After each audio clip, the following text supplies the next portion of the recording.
ചെങ്കലവയായിരുന്നു മീൻ. ഞങ്ങളിതിനെ മഞ്ഞക്കോരയെന്നും പറയും കേട്ടോ. അപ്പം മീൻ വെള്ളം ഒഴിച്ച് മാറ്റി വെച്ചിട്ടുണ്ട്. പറമ്പിൽ നിന്ന് ഒരു മൂട് കപ്പ പിഴുതുകൊണ്ട് വന്നിട്ടുണ്ടായിരുന്നു. അപ്പോൾ അത് വേവിക്കാൻ വേണ്ടിയിട്ട് ഓരോന്ന് മരക്കമ്പിൽ നിന്നും ഒന്ന് മുറിച്ച് മാറ്റിയെടുക്കുന്നുണ്ട്. എന്നിട്ട് കപ്പയൊന്ന് അരിഞ്ഞെടുത്തു.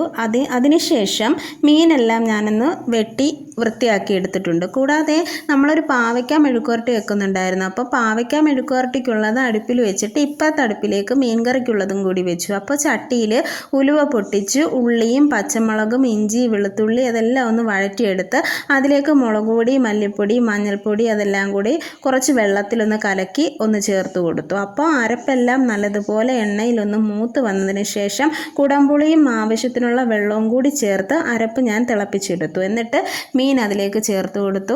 അപ്പോൾ നമ്മുടെ കറി ഒന്ന് റെഡിയായി വന്നിട്ടുണ്ട്. അതിലേക്ക് പച്ച വെളിച്ചെണ്ണയും കറിവേപ്പിലയും കൂടെ ചേർത്ത് മീനൊന്ന് ഒന്നുകൂടി ഒന്ന് ശരിയാക്കിയെടുത്തു.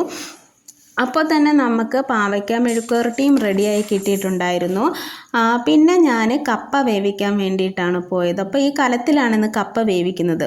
അപ്പോൾ കലത്തിലേക്ക് ആവശ്യത്തിനുള്ള വെള്ളവും കൂടി ചേർത്ത് കപ്പ എന്ന് വേവിക്കാൻ വേണ്ടിയിട്ട് വെച്ചു. അപ്പോൾ നമുക്ക് കുറച്ച് നീർമീനും കിട്ടിയിട്ടുണ്ടായിരുന്നു.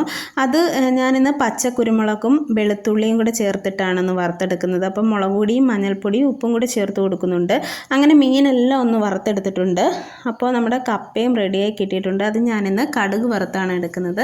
അപ്പോൾ ചീനിച്ചട്ടിയിൽ കടുക് പൊട്ടിച്ച് വെളുത്തുള്ളിയും വറ്റൽമുളകും ഒക്കെ ചേർത്ത് അതിലേക്ക് കപ്പയിട്ട് വഴറ്റിയാണ് ഇന്ന് കപ്പ വേവിച്ചെടുത്തത്. തേങ്ങ ചേർത്ത് കൊടുത്തിട്ടില്ല. അങ്ങനെ കപ്പയും റെഡിയായി കിട്ടി.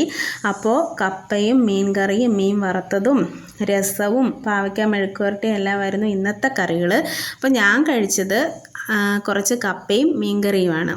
അപ്പോൾ ഇത് കഴിച്ചിട്ട് എനിക്ക് ബാങ്കിൽ വരെ പോകണമായിരുന്നു. അങ്ങനെ ഞാൻ ഈ കപ്പ അടിപൊളി ടേസ്റ്റായിരുന്നു. അത് കഴിച്ചിട്ട് ഞാൻ ബാങ്കിൽ വരെ പോയി. അപ്പോൾ ഇന്നത്തെ വീഡിയോ ഇത്രയേ ഉള്ളൂ.